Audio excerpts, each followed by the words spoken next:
നമ്മൾ വീണ്ടും പുത്തുമലയിലേക്ക് പോവുകയാണ്. അവിടെ മുണ്ടക്കൈ ഉരുൾപൊട്ടൽ ദുരന്തത്തിൽ മരിച്ച് തിരിച്ചറിയാനാകാത്തവർക്ക് ഒരുമിച്ചുള്ള അന്ത്യവിശ്രമത്തിനുള്ള ഒരുക്കങ്ങൾ പുരോഗമിക്കുകയാണ്. നിലവിൽ നമുക്ക് ലഭിക്കുന്ന ഒരു വിവരം എന്ന് പറയുന്നത് 8 മൃതദേഹങ്ങൾ സംസ്കരിക്കും എന്നുള്ളതാണ്. റിയാസ് KMR ഉണ്ട് വാർത്തയുടെ വിശദാംശങ്ങൾ നൽകുന്നതിനായി.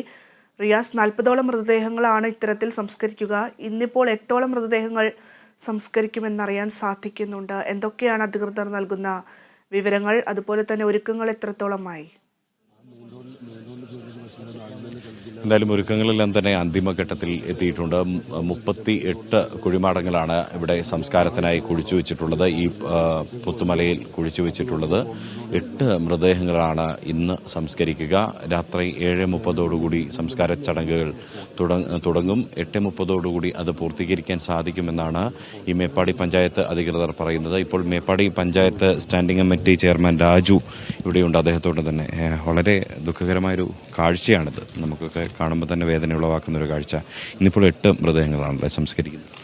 നമുക്ക് അവസാനം കിട്ടിയ വിവരം 8 മൃതദേഹങ്ങൾ സംസ്കരിക്കാനുള്ള നടപടി ആയിട്ടുണ്ട് എന്നുള്ളതാണ്. ബാക്കി നാളെ 4 മണിക്ക് ചെയ്യുമെന്നാണ് പറഞ്ഞിട്ടുള്ളത്.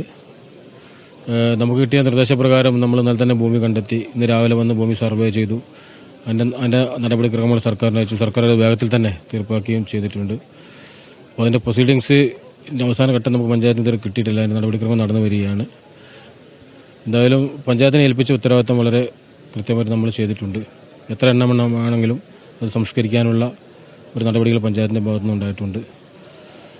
എല്ലാ ഡിപ്പാർട്ട്മെൻറ്റ് എല്ലാ ഭാഗത്തുനിന്നും കൃത്യമായ ഇടപെടൽ അതിനകത്ത് ഉണ്ടായിട്ടുണ്ട്. പക്ഷെ എല്ലാവരും ഇവിടെ ബന്ധുക്കളൊക്കെ ഇവിടെ നിറഞ്ഞു നിൽക്കുകയാണ്. എല്ലാവരും വളരെ സങ്കടത്തിലാണുള്ളത്. കാരണം അവരുടെ ഉറ്റവരും ഉടയവരും ഒക്കെ തന്നെയാണ്. ഞങ്ങളൊക്കെ കൂട്ടുകാരാണ്. അപ്പോൾ അവരാണ് നഷ്ടപ്പെട്ടുള്ളത്. അതിൻ്റെ ഒരു പ്രയാസത്തിലാണ് എല്ലാവരും ഉള്ളത്. എന്തായാലും 8 മണിയോടുകൂടി 8 ഭൗതിക ശരീരങ്ങളുടെ സംസ്കാര നടപടികൾ ആരംഭിക്കുമെന്നുള്ള ഒരു വിവരമാണ് അവസാനം നമുക്ക് ലഭിച്ചിട്ടുള്ളത്. ഇന്നിപ്പോൾ സർവ്വമത പ്രാർത്ഥനകളുണ്ടാകും, മറ്റ് ആചാരങ്ങളുണ്ടാകും. അപ്പം ചടങ്ങുകളെല്ലാം തന്നെ ക്രമീകരിച്ചതിന് ശേഷം ഈ ഒരു ഓർഡറിലാണോ സംസ്കരിക്കുക? അതെ. ഇപ്പോൾ മതപ്രവർത്തനം ഉണ്ടാകും. അതിൻ്റെ ഭാഗമായിട്ട് പന്തലൊക്കെ ഇവിടെ ക്രമീകരിച്ചിട്ടുണ്ട്. എല്ലാ മതസ്ഥരുടെയും ചടങ്ങുകൾ പ്രകാരമാണ് ചെയ്യുക. ഇവിടെ ഒരുക്കിയിട്ടുള്ള ഇത് പ്രകാരം ഓർഡർ അനുസരിച്ചാണ് ഒരു ഭാഗത്തു നിന്ന് തുടങ്ങിയിട്ട് ഇന്നത്തെ ഇത് അവസാനിപ്പിക്കും. അതിൻ്റെ തുടർച്ചയെന്നാണ് ബാക്കി നാളെ ആരംഭിക്കും. നാളെ വൈകിട്ട് 4 മണിക്കാണ്. നാളെ വൈകിട്ട് 4 മണിക്ക് എന്നാണ് അറിയിപ്പ് കിട്ടിയിട്ടുള്ളത്. കാരണം ബാക്കിയുള്ള കുറച്ച് ബന്ധുക്കളെ കൂടി റിസർച്ച് ചെയ്യാൻ വേണ്ടി അവിടെ വരുന്നുണ്ട്, മോർച്ചറിൽ വരുന്നുണ്ട്. എൻ്റെ അടിസ്ഥാനം പിന്നെ ഡീകമ്പോസ് ആയ ബോഡികളാണ് നമ്മളിപ്പോൾ സംസ്കാരം ചെയ്യുന്നത്. ഇതിൻ്റെ കൂടെ ഉള്ളത് ചെയർമാനും മെമ്പറുമാണ്, സ്റ്റാൻഡിംഗ് കമ്മിറ്റി ചെയർമാനും. നസർ, ഈ ഒരു കാഴ്ച നമ്മളൊന്നും സാധാരണ ജീവിതത്തിൽ കണ്ടിട്ടില്ലാത്തൊരു കാഴ്ചയാണ്. സാധാരണ നമുക്കൊരു കുഴിമാടം അല്ലെങ്കിൽ ഒരു ചിതയൊരുക്കുന്നത് അല്ലെങ്കിൽ ഒരു ഖബർ കാണുന്നത് നമ്മുടെ നാട്ടിൽ ഒരാൾ മരിക്കുമ്പോൾ തന്നെ വലിയ വേദനയാണ്. ഇപ്പോൾ നമ്മുടെ ചുറ്റിലും ഖബറിടമാണ്, കുഴിമാടങ്ങളാണ്. എങ്ങനെയാണ് ഈ ഒരു വേദനയെ? അതാണ് പറയുന്നത്. നേരത്തെ ചെയർമാൻ പറഞ്ഞ പോലെ വലിയ ഒരു വികാര നിപുണമായ നിമിഷമാണ് നിൽക്കുന്നത്. ഉള്ള മൊത്തം ജനങ്ങളിലും പോയി എന്ന് പറയുന്ന മാതിരി കൂടി നാട് മൊത്തം പോയി എന്നുള്ള നിലക്കാണ്. നിങ്ങൾക്ക് എല്ലാവർക്കും അറിയാം, 2019 മുത്തുമല ദുരന്തം നടന്നതും ഇതിൻ്റെ അയൽവക്കത്ത് കൂടെയാണ്. ആ സ്ഥലത്താണ്, അതിൻ്റെ സൈഡിലാണ് നമ്മൾ നിൽക്കുന്നത്. പക്ഷേ ഇവരെല്ലാവരെയും നമ്മൾ ഒന്നിച്ച് തിരിച്ചറിയാൻ പറ്റാത്ത മൃതദേഹങ്ങൾ ഒന്നിച്ച് മേപ്പാടിയിൽ ഒരു പൊതു ശ്മശാനം ഉണ്ടായിരുന്നില്ല. അത് 2 ദിവസം കൊണ്ട് HMLൻ്റെ ഭൂമി HMLുമായി സംസാരിച്ച് അവരുടെ ഭൂമി നമ്മൾ വാങ്ങി ഇന്ന് സർവേ നടത്തി. ഈ പഞ്ചായത്ത് ഇന്ന് രാവിലെ മുതൽ ഇവിടെ നിന്ന് ഈ കോലത്തിൽ ഇവരെ സംസ്കരിക്കാനുള്ള എല്ലാ സജ്ജീകരണങ്ങളും ഇവിടെ ആക്കി വെച്ചിട്ടുണ്ട്. അപ്പോൾ ഇപ്പോൾ അവസാനമായി കിട്ടുന്നത് ഇന്ന് ഡീകമ്പോസ്റ്റായ 8 മൃതദേഹങ്ങളാണ് ഇവിടെ സംസ്കരിക്കുന്നത്. ബാക്കി നാളെ 4 മണി എന്നാണ് ഇപ്പോൾ അവസാനം വെച്ച് കിട്ടിയ വിവരം. ഏതായാലും കുടുംബങ്ങളും കൂട്ടുകാരും നാട്ടുകാരും അയൽവാസികളും ഒക്കെ ഇവിടെ നടന്നു നിൽക്കുകയാണ്. അവരെ വളരെ എല്ലാ ബഹുമാനങ്ങളോടും കൂടി സർവ്വമത പ്രാർത്ഥനയ്ക്കുള്ള സ്റ്റേജുകൾ സജ്ജീകരിച്ചിട്ടുണ്ട്. അവരെ കിടത്താനുള്ള ടേബിളുകൾ സജ്ജീകരിച്ചിട്ടുണ്ട്. അതെല്ലാം കഴിഞ്ഞ് സർവ്വമത പ്രാർത്ഥനയോട് കൂടിയിട്ട് എല്ലാ ബഹുമാന ആദരവോടും കൂടിയിട്ട് അവിടെ നാട് യാത്രയാക്കാൻ വേണ്ടിയിട്ടാണ് ഈ സമൂഹം ഒന്നിച്ച് ഇവിടെ നിലകൊള്ളുന്നത്. മറ്റൊന്ന് ഞാൻ ചോദിക്കട്ടെ, 2019 പുത്തുമല ദുരന്തം ഉരുൾപൊട്ടലുണ്ടായപ്പോൾ പൂർണ്ണമായും ആ ദുരന്തം നക്കിത്തുടച്ചു പോയൊരു ഭൂമിയാണിത്. പിന്നീടാണ് ഇവിടെ പച്ചപ്പും കാര്യങ്ങളൊക്കെ കിളിർക്കുന്ന ഒരു സാഹചര്യം ഉണ്ടായിട്ടുള്ളത്. അന്ന് ഇവിടെ പാടികൾ ഉണ്ടായിരുന്നു ഈ ഒരു ഭൂമിയിൽ. ഇന്നിപ്പോൾ നമ്മൾ ഈ ശ്മശാനമായി ഉപയോഗിക്കുന്ന ഭൂമിയിൽ പാടികൾ ഉണ്ടായിരുന്നു. എങ്ങനെയാണ്? ഇല്ല, ഈ ഭൂമിയിൽ പാടികൾ ഉണ്ടായിട്ടില്ലല്ലോ. പാടികൾ താഴെയാണ് പാടികൾ ഉണ്ടായിരുന്നത്. ഇതിൻ്റെ അപ്പുറത്തെ സൈഡിൽ പള്ളിയും അമ്പലവും ഉണ്ടായിരുന്നു. അതിൻ്റെ മുകളിൽ വീടുകളുണ്ടായിരുന്നു. അതുകൊണ്ട് ഇവിടെ ഞങ്ങൾക്ക് വീടുകൾ നിങ്ങൾക്ക് പോവാത്ത വീടുകൾ ഇപ്പം തന്നെ കാണാം. പാടികൾ താഴെയാണെന്നാണ് നമ്മളെ പോലെ വിശ്വാസം. ഇവിടെ പാടികൾ ഉണ്ടായിട്ടില്ല എന്നുള്ളതാണ്.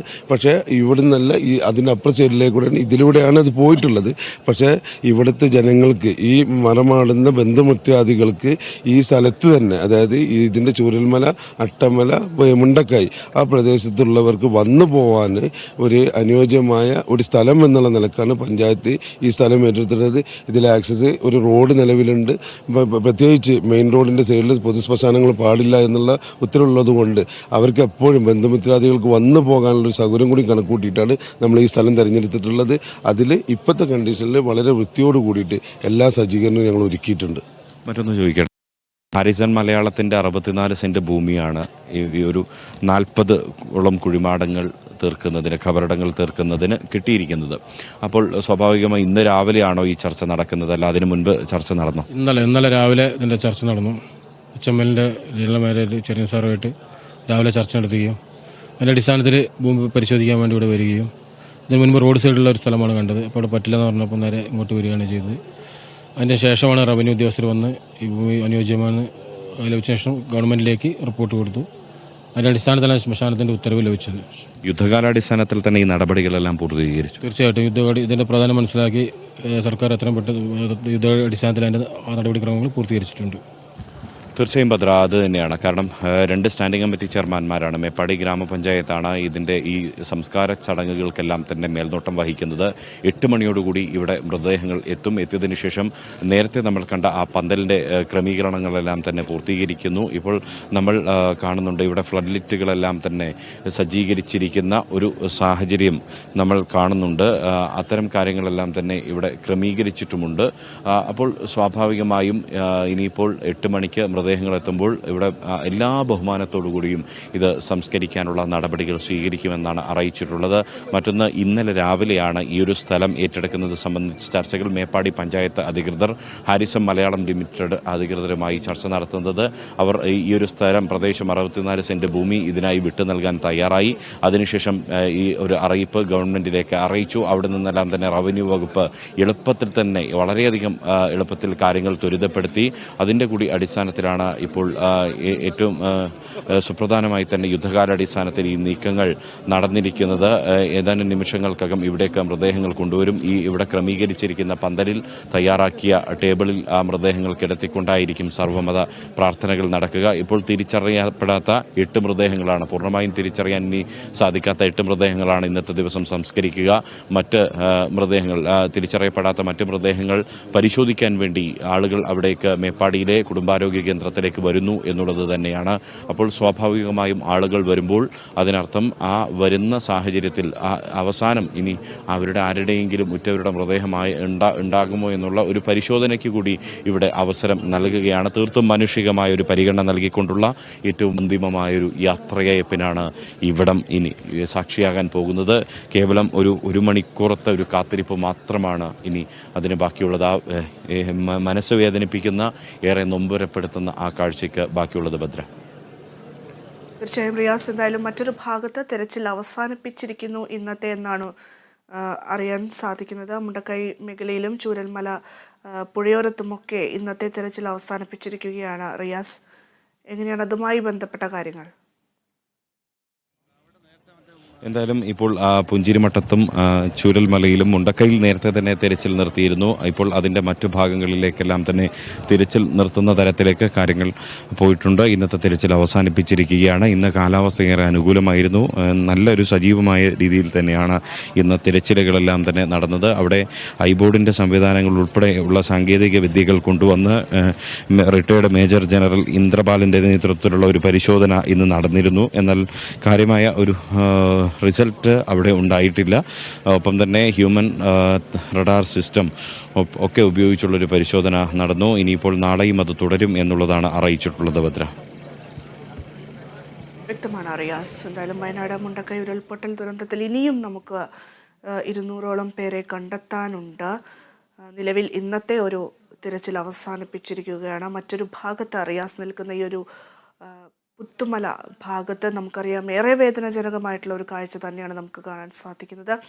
വയനാട് എന്ന് പറയുമ്പോൾ നമ്മുടെ മനസ്സിലൊക്കെ ഓടിയെത്തുന്നത് ഒരു പ്രകൃതി മനോഹാരിത നിറഞ്ഞ ഒരു പ്രദേശം, തേയിലത്തോട്ടങ്ങളാലും അതുപോലെ തന്നെ മലകളാലും സമൃദ്ധമായിട്ടുള്ളൊരു പ്രദേശമായിരുന്നു വയനാട് എന്നുള്ളത്. എന്തായാലും ഇപ്പോൾ നമുക്ക് കാണാൻ സാധിക്കുന്നത് കണ്ണീരിൽ കുതിർന്ന ഒരുപാട് പേരുടെ ഹൃദയങ്ങൾ ഇങ്ങനെ കാത്തു നിൽക്കുകയാണ്. അവർ ഈ മരിച്ച തിരിച്ചറിയാൻ സാധിക്കാത്തവർക്ക് അവസാന യാത്രയയപ്പ് നൽകാൻ വേണ്ടി അവർ ഒത്തുകൂടിയിരിക്കുന്ന ഒരു കാഴ്ചയാണ് നമുക്ക് കാണാൻ പറ്റുന്നത്.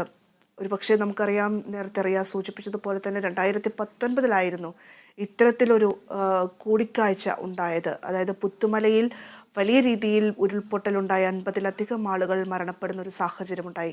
എന്തായാലും അതിനേക്കാൾ കൂടുതൽ ആളുകൾ ഇവിടെ മുണ്ടക്കയിലും മരണപ്പെടുന്നു. ഒരു പക്ഷേ അന്ന് പുത്തുമലയിൽ നിന്നും ഭയന്നോടി മേപ്പാടിയിലേക്കും അതുപോലെ മറ്റ് പ്രദേശങ്ങളിലേക്കുമൊക്കെ ചേക്കേറിയ ആളുകളൊക്കെ തന്നെ ഇന്ന് മരണപ്പെട്ടിരിക്കുന്നു, അല്ലെങ്കിൽ അത്തരത്തിൽ നിരവധി പേർ മരണപ്പെട്ടിരിക്കുന്നു എന്നുള്ളൊരു ദുഃഖകരമായ കാര്യം കൂടി ഓർമ്മിപ്പിക്കേണ്ടതുണ്ട്. അവരെയൊക്കെയാണ് ഇപ്പോൾ, ഒരുപക്ഷെ അവരിൽ പലരെയും ഇപ്പോൾ പുത്തുമലയിലേക്ക് ജീവനറ്റ ശരീരങ്ങളുമായി കൊണ്ടുവരേണ്ട ഒരു സാഹചര്യം.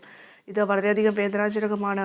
അവിടെ നിൽക്കുന്ന ഓരോ ആളുകളുടെയും ഉള്ളിൽ ആ ഒരു വേദന ഉണ്ട് എന്ന് തന്നെയാണ് നമുക്ക് മനസ്സിലാക്കാൻ പറ്റുന്നത്. ഒരുപക്ഷെ റിയാസ് അടക്കം പല പ്രാവശ്യം നമുക്കറിയാം ഈ വാർത്ത റിപ്പോർട്ട് ചെയ്യുമ്പോഴും അദ്ദേഹത്തിൻ്റെ തൊണ്ടയിടർന്നത് നമ്മൾ ശ്രദ്ധിക്കുന്നുണ്ട്. പലപ്പോഴും നമുക്ക് അതിലേക്ക് ഇടപെടേണ്ട ഒരു സാഹചര്യം ഉണ്ടാകുന്നു. അത്തരത്തിലാണ് പല ആളുകളും അവിടെ നിൽക്കുന്നത്. എന്തായാലും ഇന്ന് 8 മൃതദേഹങ്ങൾ സംസ്കരിക്കുമെന്നാണ് അറിയാൻ സാധിക്കുന്നത്. 7:30 സംസ്കാര ചടങ്ങുകൾ ആരംഭിക്കും. സർവമത പ്രാർത്ഥനകൾ അതിനിടയിൽ നടക്കുന്നുണ്ട്. എന്തായാലും അതിനൊക്കെ ശേഷമായിരിക്കും ഇന്നിപ്പോൾ സംസ്കാര ചടങ്ങുകൾ നടക്കുക. നാളെയായിരിക്കും ബാക്കി 30 ശരീരങ്ങളും സംസ്കരിക്കുക എന്നാണ് നമുക്ക് അധികൃതരുടെ ഭാഗത്ത് നിന്ന് ലഭിക്കുന്ന വിവരങ്ങൾ.